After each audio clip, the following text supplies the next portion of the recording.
মা সবচাইতে ধৈর্যের পাহাড়। মা একটা অক্ষরের ভিতরে আমার মনে হয় গোটা দুনিয়ার মধু আর মিষ্টি আল্লাহ পাক রব্বুল আলামিন ঢুকাই দিয়েছেন। বন্ধু, মৌলানা লিখতে গেলে সর্বপ্রথম অক্ষর লাগে মা, মুফতি লিখতে গেলে সর্বপ্রথম অক্ষর লাগে মা, মুহাদ্দিস লিখতে গেলে সর্বপ্রথম অক্ষর লাগে মা, মুফাসসির লিখতে গেলে সর্বপ্রথম অক্ষর লাগে মা, মসজিদ লিখতে গেলে সর্বপ্রথম অক্ষর লাগে মা, মেহরাব লিখতে গেলে সর্বপ্রথম অক্ষর লাগে মা। মুসলমান বন্ধুরা রে আমার, মাদ্রাসা লিখতে গেলে সর্বপ্রথম অক্ষর লাগে মা। এরপরে ময়দানে মসজিদ লিখতে গেলে সর্বপ্রথম অক্ষর লাগে মা, মাহশার লিখতে গেলে সর্বপ্রথম অক্ষর লাগে মা, মক্কা লিখতে গেলে সর্বপ্রথম অক্ষর লাগে মা, মদিনা লিখতে গেলে সর্বপ্রথম অক্ষর লাগে মা। এতক্ষণ পর্যন্ত যতগুলি আমি শব্দ ব্যবহার করেছি, আমার মনে হয় গোটা দুনিয়াতে সবচাইতে দামি আর উন্নত মানের, সবচাইতে মর্যাদা সম্পন্ন যেই জায়গাগুলি আছে, যেই স্থাপনা আর দামি দামি যে শব্দগুলি আছে, সেই শব্দগুলি আমি ব্যবহার করেছি কিনা? সমস্ত দামি, সমস্ত উন্নত মানের শব্দগুলোর ভিতরে আমার মা মা মা মা একটা অক্ষর লাগাই দিয়েছেন। এই মা ধৈর্যের পাহাড়। এই মা একমাত্র তার সন্তানের জন্য নিজের জীবন দিতে দ্বিধা করে না। তারপরে বাবাও সন্তানের জন্য জীবন দিতে দ্বিধা করে না। আপনার আমার সন্তান আছে, মোহাব্বত কি পরিমাণ আছে একমাত্র যাদের সন্তান আছে তারাই তো ভালো বুঝবে। মুসলমান বন্ধুরা রে আমার, পিতামাতা সন্তানের যখনই কোনো বিপদ হয়ে যায় পিতামাতা অস্থির হয়ে যায়। বলুন তো দেখি, মায়ের এত মোহাব্বত, বাবার এত মোহাব্বত, সন্তানের প্রতি এত মোহাব্বত, ঠিক তদ্রূপ সন্তানের অন্তরের ভিতরে মা এবং বাবার মোহাব্বত আছে না নাই? বাবাকে একটা গালি দিবে সন্তানের সামনে, কোনো একজন নেককার পরহেজগার সন্তান তা বরদাস্ত করতে পারবে না। বাবাকে শারীরিকভাবে লাঞ্ছনা করবে, মানসিকভাবে তাকে পেরেশানি দেবে, টর্চার করবে, কোনো একজন সন্তান তা বরদাস্ত করতে পারবে না। কারণ কি? তার হৃদয়ের ভিতরে পিতা মাতার মোহাব্বত আল্লাহ তাআলা ঢুকায় দিয়েছেন। বন্ধুরানি আমার, কতটুকুন মোহাব্বত দিয়েছেন? এক ফোঁটা। গোটা সাগরের পানির মোহাব্বত গুলি আল্লাহ পাকের কাছে রেখে দিয়েছেন। আর শুধুমাত্র কেবলমাত্র এক ফোঁটা মোহাব্বত গোটা দুনিয়ার মানুষের মাঝে বিতরণ করেছেন। তারপরেও পিতা মাতা তার সন্তানের জন্য জীবন দিতে প্রস্তুত। জোরে বলেন, ঠিক বললাম না বেঠিক বললাম? বীরকান্দি উত্তরপাড়া মোল্লাবাড়ি জামে মসজিদের উন্নয়ন কল্পে চতুর্থ বার্ষিক ওয়াজ ও দোয়ার মাহফিলের সম্মানিত সদরে আঞ্জুমান জানাবে সদর সভাপতি সাহেব, দেগার সাম্প্রতিককালের শ্রেষ্ঠ মানুষ, যোগ্য বুজুর্গ হজরত ওলামায়ে কেরাম, পর্দার অন্তরালের সরল অবলা সুশীলা পর্দা নিশিনা মা ও মনিনা, আমার সম্মুখ পানে ধুলা আর বালুর আসনে বসে আছেন খোলা আকাশের নিচে দিনদার পরহেজগার মুত্তাকি ভাইরা, সর্বপ্রথম মহান মালিক আল্লাহ পাকের আলিশানে লাখো কোটি শুকর গুজার হচ্ছি, যেই আল্লাহ রাব্বুল আলামিন আমাদের সমস্ত জায় জামালা থেকে মুক্ত করে আজকের এই মুহূর্ত পর্যন্ত আমাদের হায়াতকে দীর্ঘায়িত করে সুস্থ সবল রেখে জান্নাতের গ্যালারিতে উপস্থিত হওয়ার জন্য সুযোগ এনায়েত করেছেন। সেই নিখিল বিশ্বের স্রষ্টার দরবারে দিল থেকে ভক্তি সহকারে জবান খুলে আবেগ ভরে মোহাব্বত নিয়ে যৌথ কণ্ঠে শুকরিয়া আদায় করছি। সকলে বলি আলহামদুলিল্লাহ। সম্মানিত উপস্থিতি, বর্তমান গোটা জগতের মুসলিমের অন্তরে মুসলমানদের তাদের দৈনন্দিন জীবন পরিচালনা করতে গিয়ে বিজাতি, বিধর্মী, ইহুদি, পাশ্চাত্যের সভ্যতা, কৃষ্টি কালচার নিজের কর্মপন্থা কর্ম পরিচালনার অবলম্বন করবার কারণে দিনের ইজ্জত, ধর্মের ইজ্জত, দিন ধর্ম, ইসলামের সভ্যতা, কৃষ্টি কালচার, দিনের আজমত এবং গুরুত্ব মানুষের অন্তরে নাই বললেই নাই, আছে বলাটা দুষ্কর। আজকে দিনের আজমত এবং গুরুত্ব মানুষের অন্তরে যদি থাকতো, তাহলে বাহিরে যে সমস্ত মানুষেরা ঘোরাফেরা করছে তারা অযথা ঘোরাফেরা না করে এই জান্নাতের এরিয়ার ভিতরে এসে ঢোকার জন্য চেষ্টা করত।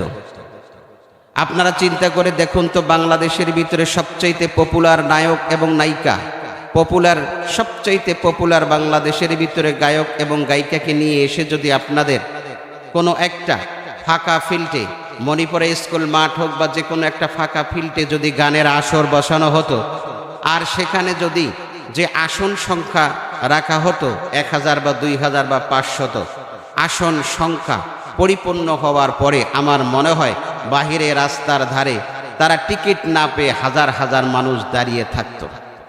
এর কারণ কি?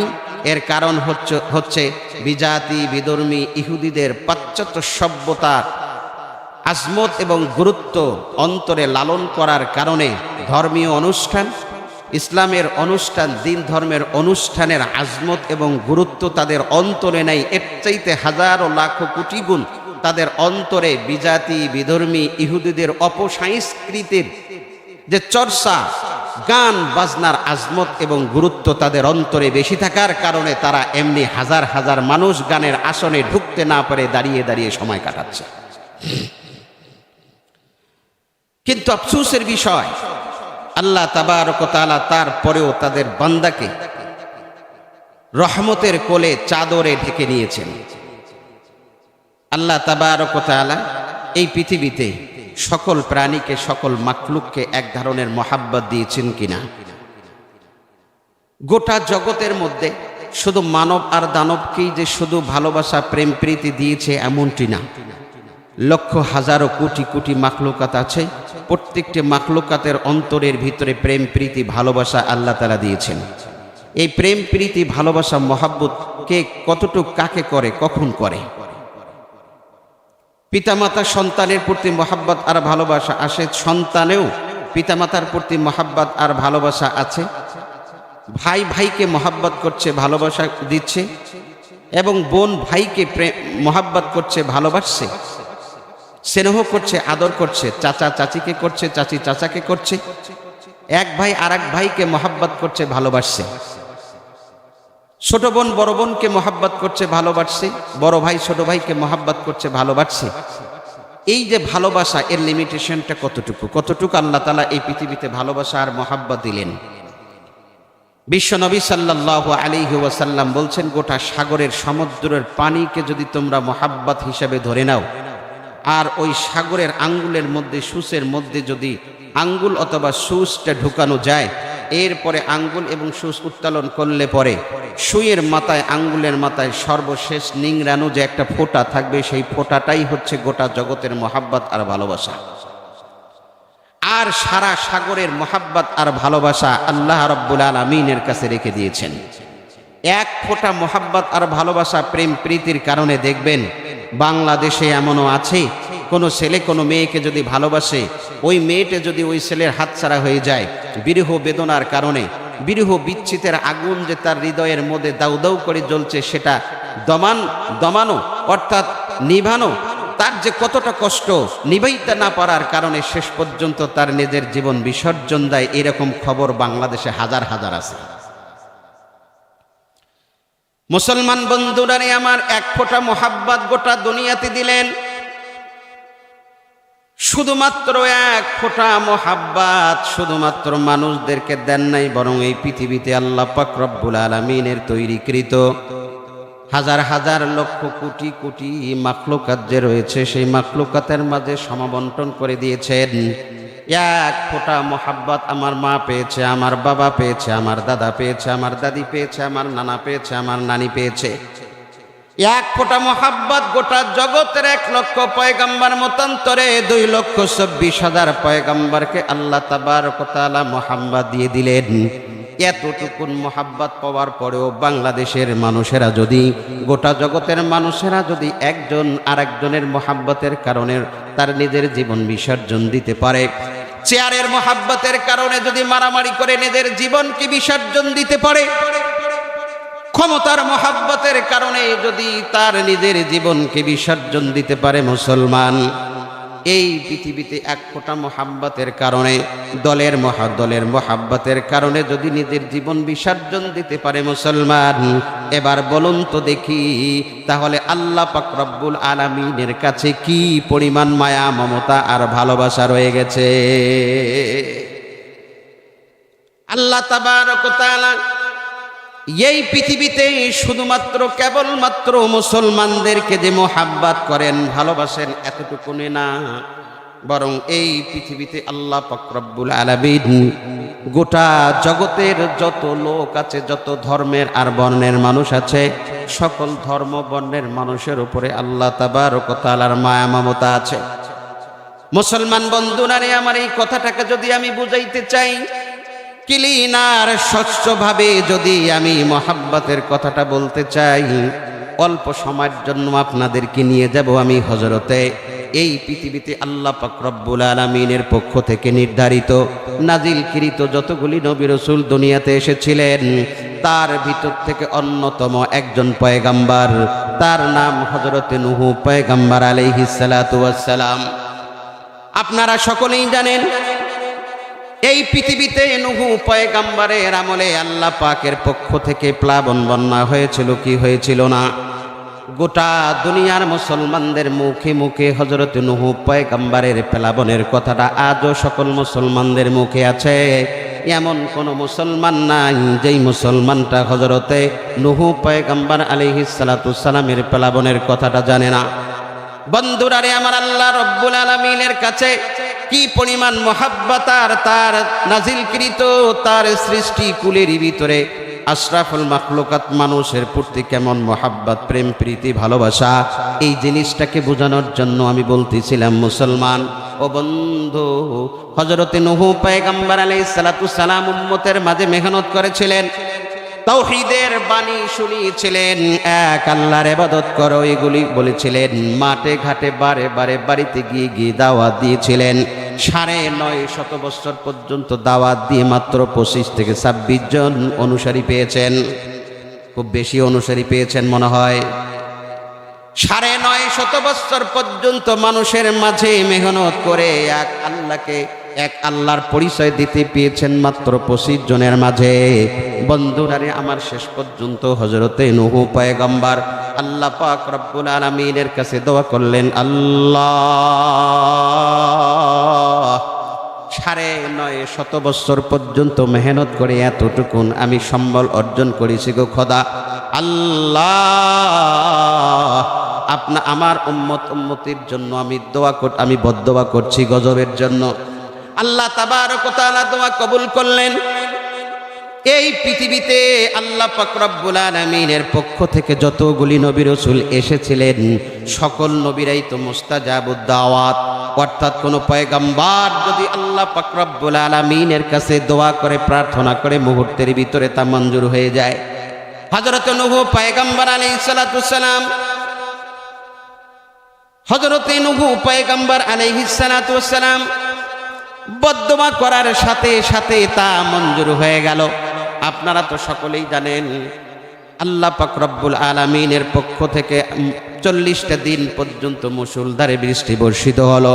আকাশ থেকে বৃষ্টি পড়া শুরু হয়ে গেল, জমিন ফেটে পানি উত্তোলন হওয়া শুরু হলো। শুধু পানি আর পানি, পানি আর পানি, গোটা দুনিয়াতে পানি ছাড়া আর কিছু নাই। বন্ধুরা রে, আমার পানির ওপরে শুধুমাত্র কেবলমাত্র হযরত নূহ পয়গম্বরের নৌকাটা বাকি রইলেন। এই নৌকাটা আস্তে আস্তে আস্তে আস্তে ভাসতে ভাসতে ভাসতে ভাসতে যদি পর্বতে গিয়ে ঠেকলেন, মুসলমান আল্লাহ পাক রব্বুল আলামিনের পক্ষ থেকে আবার হুকুম আসলো, পানি আবার শুকিয়ে গেল, দুনিয়াতে কিছুই অবশিষ্ট রইল না। হযরতে নূহ পয়গম্বরের নৌকাটা সেই যদি পর্বতে গিয়ে ঠেকলেন, পানিগুলি যখন শুকিয়ে গেল, মুসলমান বন্ধুরা রে, আমার কথাগুলি খুব ভালো করে বুঝবেন। হযরত নূহ পয়গম্বরের নৌকার উপরে যতগুলি প্রাণী উঠেছিলেন, ততগুলি প্রাণী ছিল, যতগুলি মানুষ নরনারী সেখানে ছিলেন, অতটুকুনি ছিলেন পৃথিবীতে, আর কিছুই ছিল না। হযরত নূহ পয়গম্বর আল্লাহ পাকের কাছে জানতে চাইলেন, রব্বুল আলামিন এখন আমার কাজ কি? আল্লাহ পাক রব্বুল আলামিন হযরতে নূহ পয়গম্বরকে ডেকে বলে, পয়গম্বর তোমার এখন কাজ হচ্ছে তুমি মাটি দিয়ে হাড়ি পাতিল বানাইবা। বন্ধুরা রে, আমার হযরতে পয়গম্বর নূহ আলাইহিস সালাতু সালাম আল্লাহ পাকের পক্ষ থেকে আদিষ্ট হয়ে সকাল থেকে সন্ধ্যা পর্যন্ত হাড় ভাঙ্গা পরিশ্রম করে মাথার ঘাম পায়ে ফেলে তিনি মাটি দিয়ে হাঁড়ি পাতিল বানাইলেন। এরপরে দ্বিতীয় দিন মালিকের কাছে গিয়া বলেন, আল্লাহ আজকে আমার কাজ কি? আল্লাহ পাক রব্বুল আলামিন পয়গম্বর নূহকে জানাই দিলেন, পয়গম্বর আজকে তোমার কাজ হচ্ছে তুমি মাটি দিয়ে হাঁড়ি পাতিল বানাইবা। বন্ধুরা রে, আমার কথাগুলি খুব ভালো করে বুঝবেন। অল্প সময়ে স্বল্প কথার ভিতরে কিছু মোলাক্ষাস কথা বলার জন্য চেষ্টা করছি। আমার কথাগুলি যদি শুরু থেকে না শোনেন, এদিক সেদিক যদি তাকান, কিছুই বুঝবেন না। দ্বিতীয় দিন হযরত নূহ পয়গম্বর আল্লাহ পাকের কাছে বললেন, আল্লাহ আজকে আমার কাজ কি? আল্লাহ পাক বললেন, আজকেও তোমার কাজ হলো মাটি দিয়ে তুমি হাঁড়ি পাতিল বানাইবা। দ্বিতীয় দিন হযরত নূহ পয়গম্বর সকাল থেকে সন্ধ্যা পর্যন্ত হাড় ভাঙ্গা পরিশ্রম করে মাথার ঘাম পায়ে ফেলে সারা দিন তিনি মাটি দিয়ে হাঁড়ি পাতিল বানাইলেন। তৃতীয় দিনে আবার বললেন, আল্লাহ আজকে আমার কাজ কি?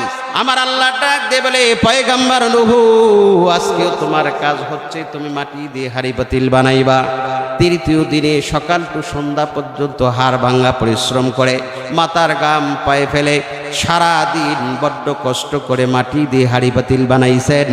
বন্ধু চতুর্থ দিনে আবার আল্লাহ পাকের কাছে জানতে চাইলেন, রব্বুল আলামিন এখন আমার কাজ কি? আমি কি করব? আল্লাহ পাক রব্বুল আলামিন হযরত নূহ পয়গম্বরকে ডেকে বলে, পয়গম্বর 3টা দিন পর্যন্ত যতগুলি মাটি দিয়ে হাঁড়ি পাতিল বানাইছেন সকল হাঁড়ি পাতিলগুলি ভেঙে টুকরো টুকরো করে ফেলো। বন্ধুরারে আমার, হযরত নূহ পয়গম্বর আল্লাহ পাকের পক্ষ থেকে আদিষ্ট হয়ে 3টা দিন পর্যন্ত যতগুলি মাটি দিয়ে হাঁড়ি পাতিল বানাইছেন সকল হাঁড়ি পাতিলগুলি ভেঙে মনটা বেদার করে মাঠের এক কর্নারে গিয়ে বসে রইলেন। বন্ধুরারে আমার, আল্লাহ পাক রব্বুল আলামিন হযরত নূহ পয়গম্বরকে ডেকে বলেন, পয়গম্বর মনটা বেজার কেন? মনটা বেজার করে মাঠের এক কর্নারে গিয়ে বসে রইলেন কেন? হযরত নূহ পয়গম্বর আল্লাহ পাকের কাছে জানতে চাইলেন, মালিক কি এমন দরকার ছিল যে আমারে দিয়া 3টা দিন বড্ড কষ্ট করায়া সকাল থেকে সন্ধ্যা পর্যন্ত আমারে দিয়া মাটি দিয়ে হাঁড়ি পাতিল বানাইলেন? আবার কি এমন দরকার ছিল যে চতুর্থ দিনে আবার হাঁড়ি পাতিলগুলি আমার হাত দিয়ে ভাঙাইলেন? আল্লাহ পাক পয়গম্বর নূহকে বলে, পয়গম্বর তোমার সমস্যা কি? আমি হুকুম দিয়েছি তুমি পালন করেছো? বলে, হ্যাঁ আপনি হুকুম দিয়েছেন আমি পালন করেছি, এখানে দুঃখের কি আছে? হযরত নূহ পয়গম্বর বলে, আল্লাহ এটা তো আমি আমার হাত দিয়ে বানাইছি, বড় কষ্ট করে বানাইছি, বড় মেহনত করে বানাইছি, বড় আদর করে বড় যত্ন সহকারে আমি হাঁড়ি পাতিল বানাইছি গো আল্লাহ। আল্লাহ যে হাত দিয়ে আমি হাঁড়ি পাতিল বানাইলাম সেই হাত দিয়ে আবার যখন আমি হাঁড়ি পাতিলগুলি ভাঙতে গেছি, টুকরো টুকরো যখন করতে গেছি, আল্লাহ তখন আমার অন্তরের ভিতরে কেমন যেন আঘাত লেগেছে, আমার অন্তরের ভিতরে কষ্ট লেগেছে। যেই হাত দিয়ে আমি মাটি দিয়ে হাঁড়ি পাতিলগুলি বানাইলাম, চতুর্থ দিনে আবার আল্লাহ পাক এই আমার হাত দিয়ে হাঁড়ি পাতিলগুলি ভেঙে ফেললো। আল্লাহ নিজেই কারিগর, নিজে বানাইলাম আবার নিজেই শেষ করে দিলাম, ভেঙে ফেললাম।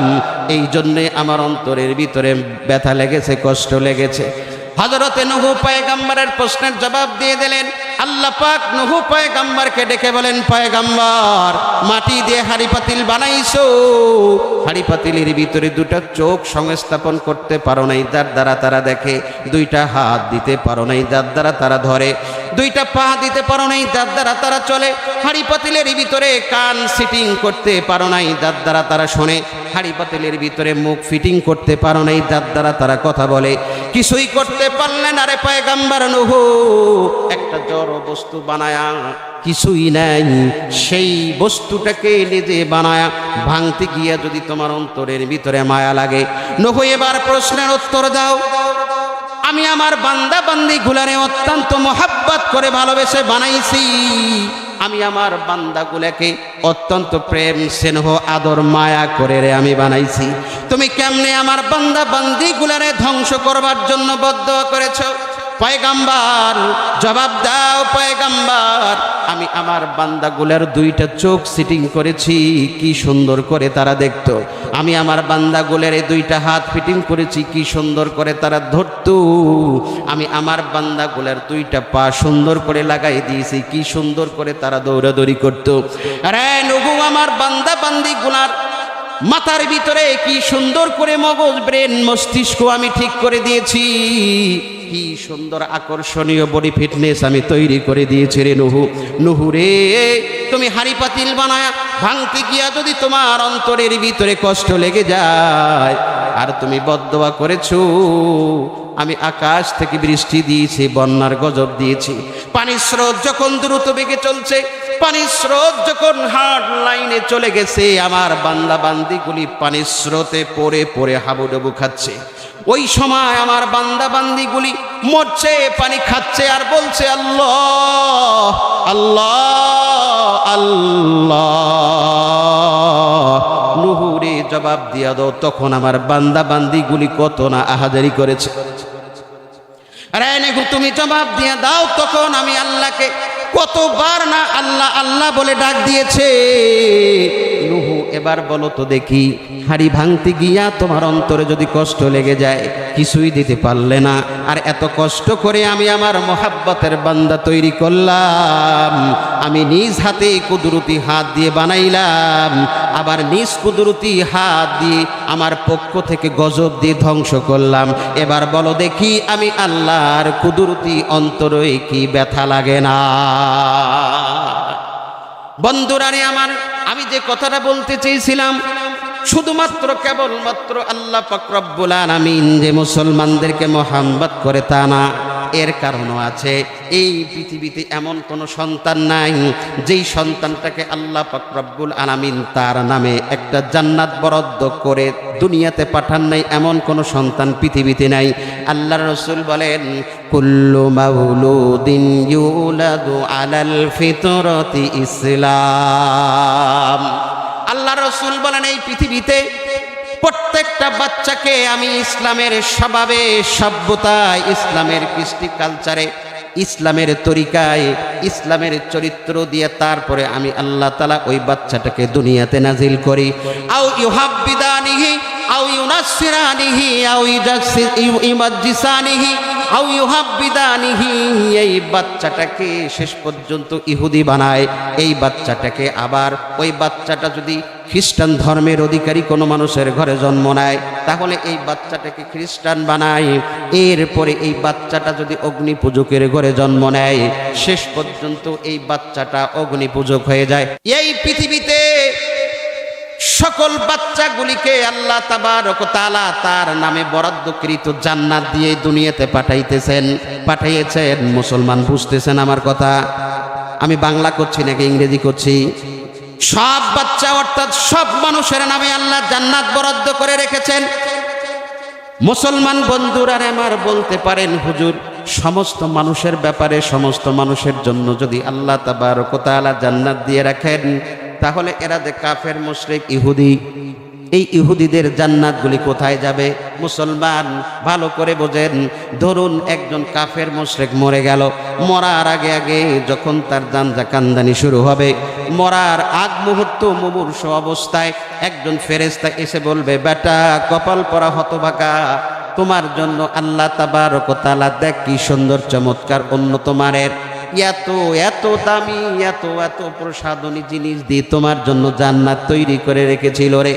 কপাল পরা হতভাগা, ঈমান আনলি না, এক আল্লাহকে বিশ্বাস করলি না, বিশ্বনবী মুহাম্মাদুর রাসূলুল্লাহ সাল্লাল্লাহু আলাইহি ওয়াসাল্লামকে শেষ পয়গম্বর হিসাবে মানলি না, কপাল পরা ধর্মীয় জ্ঞান অর্জন করলি না, ইসলাম ধর্মের অনুসারী হলি না, বিশ্ব নবীকে গালিগালাজ করলি, ইসলাম ধর্মের বিরোধিতা করলি, মাঠে ময়দানে স্লোগান দিলি আল্লাহর বিরুদ্ধে, এরপরে মাঠে ময়দানে রাজপথে কোরআনের বিরুদ্ধে লেগে গেলি, রাজপথে আল কোরআনের বিরুদ্ধে লেগে গেলি, হাদিস কোরআনের বিরুদ্ধে লেগে গেলি। দেখ, এই জান্নাত মরার পরে তোরে আর দিবে না, তোমার জন্য জাহান্নাম অবধারিত। আর তোমার উপরে যে জান্নাত আল্লাহ দিয়েছিল এই জান্নাতটা আল্লাহ তাবারক ওয়া তাআলার অমুক মুত্তাকি পরহেজগার বান্দার জন্য উপহার বোনাস হিসাবে লিখে দিয়েছেন। চিল্লায় বলেন সুবহানাল্লাহ। বন্ধুরা রে আমার, এখন পর্যন্ত দেখি এই পৃথিবীতে মা তার সন্তানের জন্য জীবন দিতে পারে কি পারে না? একমাত্র ধৈর্যের পাহাড় হচ্ছে মা। মা একটা শব্দ মা, খুব ভালো করে বোঝেন তো। মায়ের পায়ের নিচে কেন সন্তানের বেহেশত, এটা তো আপনারা সকলেই জানেন। ও বন্ধু, মা সবচেয়ে ধৈর্যের পাহাড়। মা একটা অক্ষরের ভিতরে আমার মনে হয় গোটা দুনিয়ার মধু আর মিষ্টি আল্লাহ পাক রব্বুল আলামিন ঢুকাই দিয়েছেন। বন্ধু, মৌলানা লিখতে গেলে সর্বপ্রথম অক্ষর লাগে মা, মুফতি লিখতে গেলে সর্বপ্রথম অক্ষর লাগে মা, মুহাদ্দিস লিখতে গেলে সর্বপ্রথম অক্ষর লাগে মা, মুফাসসির লিখতে গেলে সর্বপ্রথম অক্ষর লাগে মা, মসজিদ লিখতে গেলে সর্বপ্রথম অক্ষর লাগে মা, মেহরাব লিখতে গেলে সর্বপ্রথম অক্ষর লাগে মা। মুসলমান বন্ধুরা রে আমার, মাদ্রাসা লিখতে গেলে সর্বপ্রথম অক্ষর লাগে মা। এরপরে ময়দানে মসজিদ লিখতে গেলে সর্বপ্রথম অক্ষর লাগে মা। মাহশার লিখতে গেলে সর্বপ্রথম অক্ষর লাগে মা। মক্কা লিখতে গেলে সর্বপ্রথম অক্ষর লাগে মা। মদিনা লিখতে গেলে সর্বপ্রথম অক্ষর লাগে মা। এতক্ষণ পর্যন্ত যতগুলি আমি শব্দ ব্যবহার করেছি, আমার মনে হয় গোটা দুনিয়াতে সবচাইতে দামি আর উন্নত মানের, সবচাইতে মর্যাদা সম্পন্ন যে জায়গাগুলি আছে, যে স্থাপনা আর দামি দামি যে শব্দগুলি আছে, সেই শব্দগুলি আমি ব্যবহার করেছি কিনা? সমস্ত দামি, সমস্ত উন্নত মানের শব্দগুলোর ভিতরে আমার মা মা মা মা একটা অক্ষর লাগাই দিয়েছেন। এই মা ধৈর্যের পাহাড়। এই মা একমাত্র তার সন্তানের জন্য নিজের জীবন দিতে দ্বিধা করে না। তারপরে বাবাও সন্তানের জন্য জীবন দিতে দ্বিধা করে না। আপনার আমার সন্তান আছে, মোহাব্বত কি পরিমাণ আছে একমাত্র যাদের সন্তান আছে তারাই তো ভালো বুঝবে। মুসলমান বন্ধুরা রে আমার, পিতামাতা সন্তানের যখনই কোনো বিপদ হয়ে যায় পিতামাতা অস্থির হয়ে যায়। বলুন তো দেখি, মায়ের এত মোহাব্বত, বাবার এত মোহাব্বত, সন্তানের প্রতি এত মোহাব্বত, ঠিক তদ্রূপ সন্তানের অন্তরের ভিতরে মা এবং বাবার মোহাব্বত আছে না নাই? বাবাকে একটা গালি দিবে সন্তানের সামনে, কোনো একজন নেককার পরহেজগার সন্তান তা বরদাস্ত করতে পারবে না। বাবাকে শারীরিকভাবে লাঞ্ছনা করবে, মানসিকভাবে তাকে পেরেশানি দেবে, টর্চার করবে, কোনো একজন সন্তান তা বরদাস্ত করতে পারবে না। কারণ কি? তার হৃদয়ের ভিতরে পিতা মাতার মোহাব্বত আল্লাহ তাআলা ঢুকায় দিয়েছেন। বন্ধুরা রে আমার, কতটুকুন মোহাব্বত দিয়েছেন? এক ফোঁটা। গোটা সাগরের পানির মোহাব্বত গুলি আল্লাহ পাকের কাছে রেখে দিয়েছেন। আর শুধুমাত্র কেবলমাত্র এক ফোঁটা মোহাব্বত গোটা দুনিয়ার মানুষের মাঝে বিতরণ করেছেন। তারপরেও পিতা মাতা তার সন্তানের জন্য জীবন দিতে প্রস্তুত। জোরে বলেন, ঠিক বললাম না বেঠিক বললাম?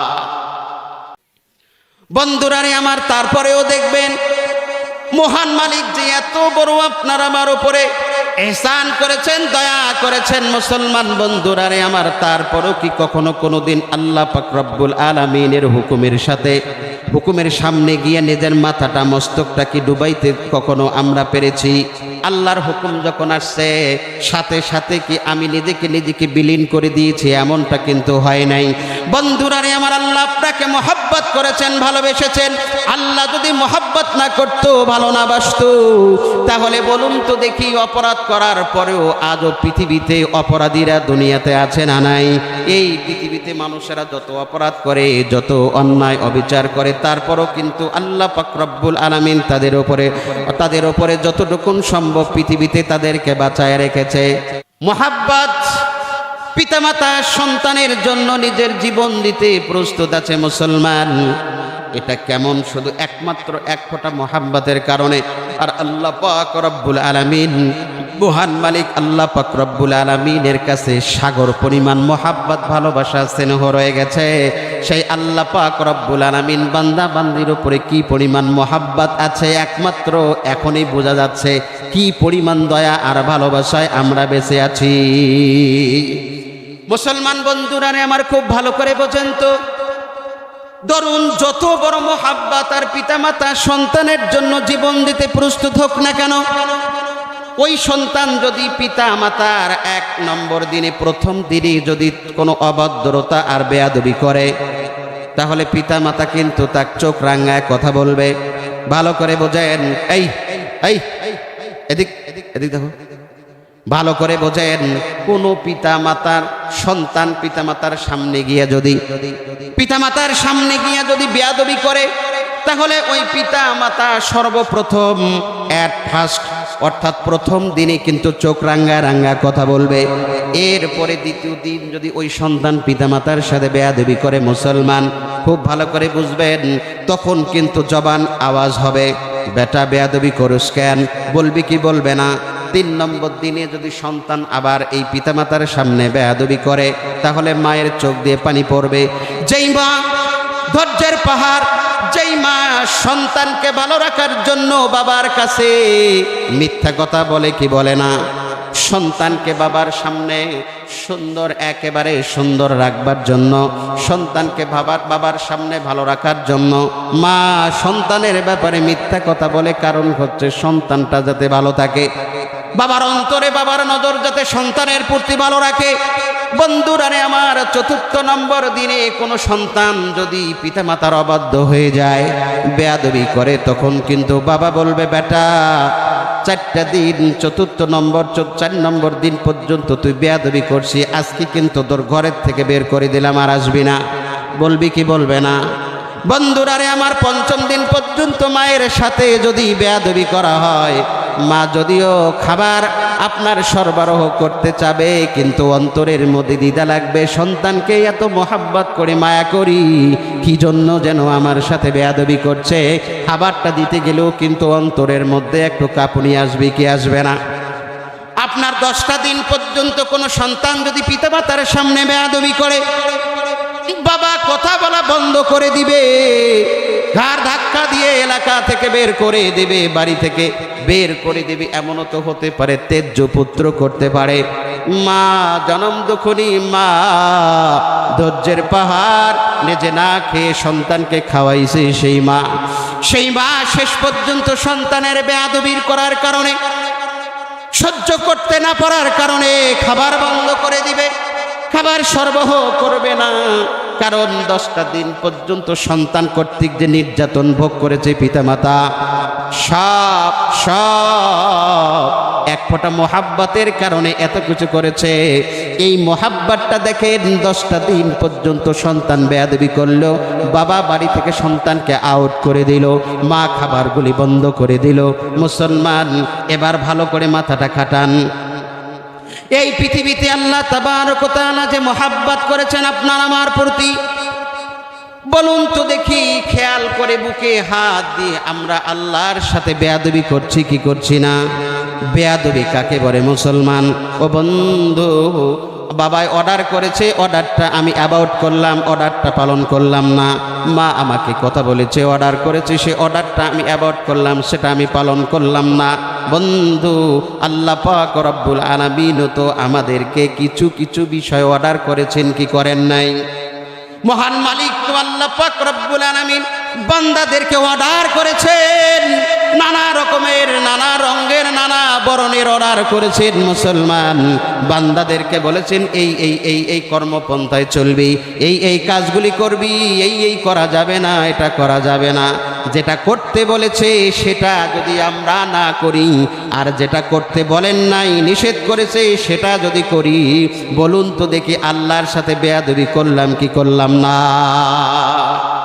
বন্ধুরারে আমার, কতকাল পর্যন্ত বেয়াদবি করলাম? কথার কথা বলতেছি, 7 কত হয়? 14 দিন। 7 দিন কত হয় মুসলমান? 14টা দিন। এই 7 দিনে 2টা জুমা হয় কি হয় না? 7 দিন 1 নম্বর দিন থেকে নিয়ে জুমার আগ মুহূর্ত পর্যন্ত কোনো একজন বান্দা যদি নামাজ না পড়ে, এরপরে মসজিদেও যদি না যায়, পরের জুমার আসার আগ পর্যন্ত যে 7টা দিন, অর্থাৎ টোটাল 14টা দিন, এই 14টা দিন যদি কোনো একজন মানুষ যদি নামাজ না পড়ে, 14 নম্বর দিনে শেষ জুমায় যদি তার ঘরের মধ্যে আল্লাহ পাক রব্বুল আলামিনের ঘরের মধ্যে যদি যায়, বলুন তো দেখি 14 দিন আল্লাহর অর্ডার আপনি অ্যাভয়েড করলেন, আল্লাহর হুকুম প্রত্যাখ্যান করলেন, 14টা দিন পর্যন্ত কোনো একটা ওয়াক্তের নামাজ পড়লেন না, 14টা দিন পর্যন্ত আপনি কপালটা আল্লাহর কুদরতি পায়ে দিলেন না। ও মুসলমান, আল্লাহ তাবারক ওয়া তাআলা কি কখনো কোনো দিন ফেরেশতা নিযুক্ত করেছিলেন কিনা? মসজিদে দাঁড়াও, আমার বান্দা যারা 14টা দিন পর্যন্ত আমার হুকুম পালন করেন নাই, এই বান্দারা যাতে আমার ঘর মসজিদে আসতে পারে, আসতে যাতে না পারে, এই রকমের কখনো কোনো দিন আল্লাহ কি ফেরেশতা দুনিয়াতে নাজিল করেছিলেন কিনা? করেছিলেন? হ্যাঁ বন্ধুরা রে আমার, এখন বোঝেন আল্লাহ তো দয়ার সাগর, আল্লাহ রহমানুর রহিম, সবচাইতে দয়াবান মেহেরবান হলো আল্লাহ আর রহমানির রহিম। আল্লাহ পরম করুণাময়, দয়াময়, মেহেরবান, অতিশয় দয়ালু মেহেরবান হলো আল্লাহ। সবচাইতে দয়াবান, মায়া মমতা ভরা, আদর স্নেহ মায়া মমতা ভরা, সবচাইতে কে? জোরে বলেন আল্লাহ। আল্লাহর নাম একটু আওয়াজ দিয়ে বলেন আল্লাহ। এটা কি মোহাব্বতের ডাক হলো নাকি বন্ধুরা রে আমার?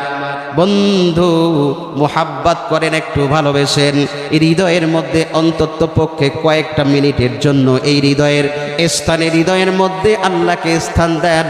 আল্লাহ এতটুকুন এহসান করেছেন, এতটুকুন মায়া করেছেন, ভালোবেসেছেন, দয়া করেছেন, এখনো পর্যন্ত আল্লাহর আযাব এসে আমাকে ধ্বংস করেন নাই। এই আল্লাহর মোহাব্বত অন্তরের ভিতরে নিয়ে চিৎকার দিয়ে বলেন আল্লাহ। আর একটু আওয়াজ দিয়ে বলেন আল্লাহ।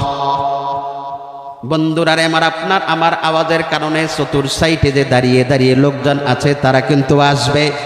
আল্লাহর নামের মধ্যে এক ধরনের শক্তি আছে মুসলমান, আওয়াজ দিয়ে বলতে হবে আল্লাহ। আরো জোরে আওয়াজ দিয়ে বলেন আল্লাহ। বন্ধুরা রে আমার, আল্লাহর আরশ মহল্লার ভিতরে একটা নূরের খুঁটি আছে। কোনো একজন মুমিন মুত্তাকি মানুষ যদি আসমানের খোলা আকাশের নিচে, জমিনের উপরে কোনো একজন নরনারী যদি আল্লাহকে মোহাব্বতে, তার হৃদয়ে যদি আল্লাহর মোহাব্বত লালন করে ডাক দেয়, বলে আল্লাহ, ও বন্ধু, আরশ মহল্লার ভিতরে নূরের খুঁটিটা হেলতে থাকে। আমার আল্লাহ ডাক দেয়, বলে কিরে নূরের খুঁটি তুমি হেলো কেন? বন্ধুরা রে আমার, নূরের খুঁটি তখন উত্তর করে, ওই যে বীরকান্দি উত্তরপাড়া মোল্লাবাড়ি মসজিদের উদ্যোগে আজকের আয়োজনে মাহফিল হচ্ছে গো আল্লাহ, তোমার বান্দারা যারা ওখানে বসে আছে তাদের হৃদয়ে তোমার মোহাব্বতটা একেবারে গেঁথে নিয়েছে গো আল্লাহ। তাদের অন্তরের ভিতরে আল্লাহ তোমার মোহাব্বত বসায়া তোমার নামের স্লোগান দিচ্ছে গো আল্লাহ। আল্লাহ তাদের গুনাহগুলি তুমি মাফ করছো কিনা জানি না গো আল্লাহ।